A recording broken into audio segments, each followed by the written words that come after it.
రెండు తెలుగు రాష్ట్రాల ముఖ్యమంత్రులు ఇటు చంద్రబాబు గారు అలాగే అటు రేవంత్ రెడ్డి గారు ఈ నెల 6వ తేదీన భేటీ కాబోతున్నటువంటి నేపథ్యంలో వారి భేటీలో ఎటువంటి అంశాలు చర్చకు వచ్చేటువంటి అవకాశం ఉందని తెలుసుకునేందుకు జగన్మోహన్ రెడ్డి అలాగే కేసీఆర్ ఒక నిఘాని ఏర్పాటు చేశారని, అది రెండు తెలుగు రాష్ట్రాలకు సంబంధించినటువంటి ఇంటెలిజెన్స్ టీం రెండు తెలుగు రాష్ట్రాల ముఖ్యమంత్రులకు చేరవేశారు అంటూ ఒక వార్త ఇప్పుడు సోషల్ మీడియా వేదికగా చక్కర్లు కొడుతున్న నేపథ్యంలో ఈ అంశం మీద మనం విశ్లేషణ చేసుకునేటువంటి ప్రయత్నం చేద్దాం.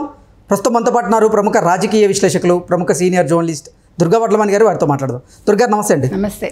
ఈ నెల 6వ తేదీన ఆంధ్రప్రదేశ్ ముఖ్యమంత్రి చంద్రబాబు గారు అలాగే తెలంగాణ ముఖ్యమంత్రి రేవంత్ రెడ్డి గారు భేటీ అవబోతున్నటువంటి నేపథ్యంలో ఆ భేటీలో అసలు ఎటువంటి అంశాలు చర్చకొచ్చే అవకాశం ఉందని తెలుసుకునేందుకు జగన్మోహన్ రెడ్డి అలాగే కేసీఆర్ నిఘా ఏర్పాటు చేయబోతున్నారు అన్నట్లుగా రెండు తెలుగు రాష్ట్రాల ఇంటెలిజెన్స్ టీం రెండు తెలుగు రాష్ట్రాల ముఖ్యమంత్రులకి సమాచారం ఇచ్చినట్లుగా ఒక వార్త సోషల్ మీడియాలో చక్కర్లు కొడుతుంది.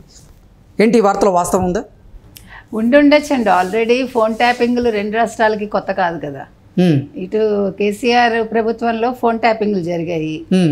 మీకు తెలుసు, ఈవెన్ రేవంత్ రెడ్డి ఇంటి దగ్గర ఒక పెద్ద ఇదే సెట్ చేసి వాళ్ళు అన్నీ చేశారు గతంలో. అదేవిధంగా ఆంధ్రప్రదేశ్లో కూడా ఫోన్ ట్యాపింగ్ జరిగిందని మనం విన్నాము. అయితే ఇప్పుడు వీళ్ళంత క్యూరియస్గా తెలుసుకోవాల్సిన పని లేదండి, ఇది వాళ్ళు ఎప్పుడో చేయాల్సిన పని. యాక్చువల్గా ఈ విభజన చట్టం ఏదైతే ఉందో మనకి 2014లో దాన్ని అమలు చేయాల్సిన బాధ్యత అప్పటి కేసీఆర్కు ఉంది, అప్పుడు ఉండే చంద్రబాబు నాయుడు గారికి ఉంది. అప్పుడు వాళ్ళు కలిసినట్టున్నారు కూడా, నాకు గుర్తున్నంత మట్టికి ఫస్ట్ టైం. అయితే దాని మీద విధి విధానాలు ఏవి ఖరారు చేసుకోలేదు. అంటే విభజన చట్టం ఉంది కానీ దాన్ని వాళ్ళు పంచుకోలేదు అప్పుడు, ఒక రకంగా చెప్పాలంటే. ఓన్లీ ఎంప్లాయీస్ వరకు పంచుకున్నారో ఏదో. తర్వాత మళ్ళీ తెలంగాణకు సంబంధించిన వాళ్ళు వెనక్కి వచ్చారు గత ప్రభుత్వంలో. ఇవన్నీ జరిగాయి మనకు తెలుసు. ఇక్కడ చెప్పుకోవాల్సిన అంశం ఏంటంటేనండి, ఈరోజు మనకి రావాల్సిన ఆస్తులు చాలా ఉన్నాయి ఇక్కడ.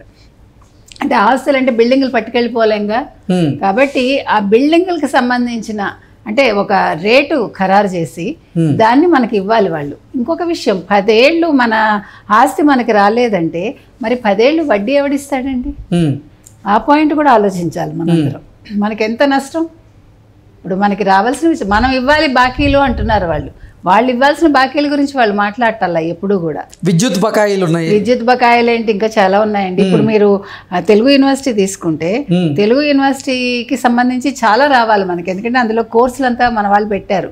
మీకు తెలిసి అమెరికా, మలేషియా ఇలాంటి చోట్ల తెలుగు శాఖ పెట్టి తర్వాత బుక్స్ అంతా వీళ్ళే ప్రింట్ చేసి అదంతా మనకి అమెరికన్ డాలర్స్లోనే డబ్బులు వస్తాయి.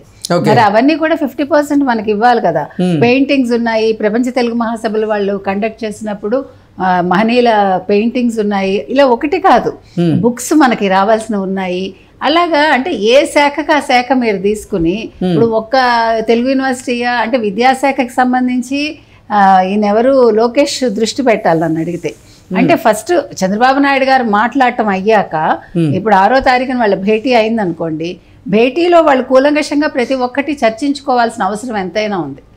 అది ప్రతి ఒక్క శాఖ తీసుకుని ఎంతెంత రావాలి, ఎవరెవరు ఎంత ఇవ్వాలి. ఫస్ట్ తెలంగాణ మనకి ఇవ్వాల్సింది ఇచ్చాక, ఎందుకంటే మనది అప్పుల రాష్ట్రం మొదటి నుంచి కూడా.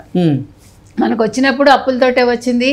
ఈ రోజు గత 5 ఏళ్లుగా మనకు అప్పులతోటే రాష్ట్రం మిగిలింది. కాబట్టి ముందు మనకి రావాల్సిన నిధులు ఏమైనా ఉంటే అవన్నీ కూడా వాళ్ళు ఖరారు చేసి మనకి ఇచ్చేస్తే అప్పుడు మనం కట్టాల్సింది చంద్రబాబు నాయుడు గారు కడితే బాగుంటుంది అనేది అందరి అభిప్రాయం. ఎందుకు చెప్తున్నామంటే మనకి రాష్ట్రం చాలా ముఖ్యం అండి. ఎట్ ద సేమ్ టైం ఇక్కడ ఉండాల్సిన బిల్డింగ్స్ కావచ్చు, ఇక్కడి నుంచి రావాల్సిన నిధులు కావచ్చు, ఇవన్నీ కూడా ఇప్పుడు నీటి వాటా గురించి ఎట్లా వీళ్ళు మాట్లాడుకుంటున్నారో అట్లా మిగతా విషయాలు కూడా మాట్లాడుకోవాలి. నాట్ ఓన్లీ విద్యుత్ బకాయిలు, ఇంకా చాలా ఉన్నాయి. ఇంకా ఎవరైనా ఎంప్లాయీస్ మిగిలిపోయారా మనకు అంత ఐడియా లేదు దాని మీద. సో ఇవన్నీ కూడా చూసుకుని విధి విధానాలు ఖరారు చేసుకోవాలండి. ఇంకో విషయం ఏంటంటే, ఇప్పుడు ఇది జరిగాక ఒకవేళ అన్ని సజావుగా జరిగి, అంటే ఇక్కడ నేను పెద్ద నువ్వు చిన్న అని అనుకోకుండా ఆయన మనకి మన రాష్ట్రం ముఖ్యం అనే దానికి ఈయన ఒక తార్కాణంగా ఇవాళ నిలిచారు. ఇది మెచ్చుకోవాల్సిన విషయమే, ప్రజలు కూడా హర్షిస్తారు ఇలాంటివి. కాకపోతే ఏంటంటే ఇప్పుడు చేయాల్సిన పని ఏంటంటే, కేసీఆర్ కావచ్చు, జగన్ కావచ్చు, ఇవన్నీ జరిగాక బై ఛాన్స్ అన్నీ సవ్యంగా జరిగి మనకి రావాల్సినవి వచ్చేసాయి అనుకోండి, వచ్చాక ఏదో తెలంగాణకు అన్యాయం చేసేసాడు రేవంత్ అని వీళ్ళు గగ్గోలు పెట్టాల్సిన పని ఉండదు. ముందే చెప్తున్నాం మనం, ఎందుకంటే వాళ్ళు ఇవ్వాలి న్యాయబద్ధంగా, అవి మనం అడుగుతున్నాం. అదేవిధంగా మన దగ్గర నుంచి ఏమైనా బకాయిలు ఉంటే మనం కూడా కట్టేస్తాం. అంటే ఆంధ్రప్రదేశ్ కూడా కడుతుంది ముందుకొచ్చి. కాబట్టి ఇది సజావుగా ఈ పంపకాలు అనేవి జరగాలండి. జరిగాక దీని మీద గందరగోళం మాత్రం ఎవరు అంటే ప్రతిపక్షాలు మనం మాట్లాడేది. ఇక్కడ కేసీఆర్ ప్రతిపక్షంలో ఉన్నారు కాబట్టి కేసీఆర్ కావచ్చు, అక్కడ జగన్మోహన్ రెడ్డి కావచ్చు, వీళ్ళు రాష్ట్ర ప్రయోజనాలు ముఖ్యం అనుకుంటే గొడవలు చేయరండి. ఎందుకంటే ఇవన్నీ వాళ్ళు ఎప్పుడో ఇవన్నీ సెటిల్ చేయాల్సిన అంశాలు ఇవన్నీ. జగన్మోహన్ రెడ్డి ఏ రోజు ఇనిషియేటివ్ తీసుకోలేదు. ఆయన మరి కేసీఆర్తో మంచిగానే ఉన్నారు, వాళ్ళ ఇంటికి 1-2 సార్లు వెళ్ళినట్టున్నారు మనకు గుర్తున్నంత మట్టికి. ఈవెన్ కేటీఆర్ గారు కూడా మరి విజయవాడ వెళ్ళినట్టున్నారు, నాకు అంత ఇది లేదు. కాకపోతే ఏంటంటే వెళ్ళినప్పుడు ఏం చేశారు వీళ్ళందరూ? ఇప్పుడు మన స్వప్రయోజనాలు కాదు కదా, రాష్ట్ర ప్రయోజనాలు ఇద్దరు ఆలోచించాలి. ఇటు కేసీఆర్ గారు ఆలోచించాలి, మరి తెలంగాణ నేను కొట్లాడి సాధించానంటారు కదా, సాధించిన కొట్లాట ఆయన ఏం చేశారు అంటే మన న్యాయబద్ధంగా ఎవరికైనా ఏదైనా ఇచ్చేయాల్సి ఉంటే ఇచ్చేయాలండి, మనం తెచ్చుకోవాల్సింది ఉంటే తెచ్చుకోవాలి. అంతేగాని ఇది నాది అని పట్టు కూర్చోకూడదు. ఎందుకంటే ఇక్కడ తరతరాలుగా తెలుగు వాళ్ళు కలిసిమెలిసి ఉన్నారు. వీళ్ళు కూడా ఇక్కడ ఆంధ్ర వాళ్ళు వచ్చి ఇక్కడ సంపద పోగు చేశారు, అది వాళ్ళ అందులో భాగస్వామ్యం కూడా ఉంది. కాబట్టి వాళ్ళు అవన్నీ దృష్టిలో పెట్టుకుని కేసీఆర్ గారు కానీ జగన్మోహన్ రెడ్డి కానీ ఈ పనికిమాల నిఘాలు పెట్టకుండా ఇప్పుడు జరిగాక ఏం జరిగింది వాళ్ళిద్దరి మధ్య చర్చలు అనేవి బయటకు వస్తాయి. 2 తెలుగు రాష్ట్రాల్లో అసెంబ్లీ ఎన్నికల తరువాత ప్రభుత్వం మార్పిడి అయితే జరిగింది. ఇప్పుడు ప్రభుత్వంలో ఉన్నటువంటి కొంతమంది అధికారులు ఎవరైతే ఉన్నారో వాళ్ళు అంటే కొంతమంది గత ప్రభుత్వానికి అనుకూలంగా వ్యవహరించారు అనేటువంటి ఆరోపణలు ఎదుర్కొన్న వాళ్ళందరినీ కూడా 2 తెలుగు రాష్ట్రాల ముఖ్యమంత్రులు వాళ్ళని బదిలీ చేసి ఆ ప్లేస్లో వేరే వాళ్ళు కొత్త వారిని తీసుకొచ్చినటువంటి నేపథ్యంలో ఇప్పుడు ఎవరి ద్వారా జగన్మోహన్ రెడ్డి అలాగే కేసీఆర్ ఈ చంద్రబాబు అలాగే రేవంత్ రెడ్డి భేటీ మీద నిఘా పెట్టారు? ఎవరి ద్వారా అంటే ఏం చెప్తారు? ఇంకా ఉంటారు కదండి, ఇప్పుడు చెదపురుగులు అనేవి ఒకసారి సమూలంగా నాశనం కావు ఎక్కడా కూడా. అది ఇంకా ఒకళ్ళిద్దరు మన కంటికి కనిపించకుండా ఉంటారు. చెయ్యాలనుకుంటే ఏమంటే మంచి చేయడం కష్టం కానీ చెడు చేయడం చాలా సులువు ఎవరికైనా కూడా. కాబట్టి అది పెద్ద విషయం కాదు. ఎవరి ద్వారా ఏంటి అనేది కంటే కూడా అసలు ఇలాంటి పనులు వాళ్ళు చేయకుండా ఉంటే బాగుంటుంది. అంటే వాళ్ళు ఒక పెద్ద తరహాగా కేసీఆర్ కావచ్చు జగన్మోహన్ రెడ్డి కావచ్చు ఇప్పటికైనా బుద్ధి తెచ్చుకుని ప్రజలు వాళ్ళకి అననుకూలంగా ఉన్నారు అనేది వాళ్ళకి తెలుసు కదా. వాళ్ళు ఏ రకంగా ప్రజలు వాళ్ళని ట్రీట్ చేశారు, వాళ్ళని ఎందుకు ఇంట్లో కూర్చోబెట్టారో వాళ్ళకి తెలుసు. ఇవన్నీ కూడా వాళ్ళు ఏది తేల్చకుండా వాళ్ళ ఇష్టానికి వాళ్ళు బిహేవ్ చేసి వాళ్ళ సొంత ఆస్తులు కూడబెట్టుకుని మనందరం చూస్తున్నాం. ఇప్పుడు కేసులు ఎందుకు వస్తున్నాయండి? వాళ్ళ మీద ఊరికే రావు కదా. వాళ్ళు ప్రజల కోసం ఏదైనా చేస్తే ఈరోజు ఈ పరిస్థితి వాళ్ళకి రాదు. కనీసం ఇప్పుడైనా వాళ్ళు ఒక మంచి బుద్ధితోటి రేపొద్దున్న ఇవన్నీ జరిగాక ఈ విషయాలు బయటకు వచ్చాక వాళ్ళు సానుకూలంగా స్పందిస్తే బాగుంటుందండి.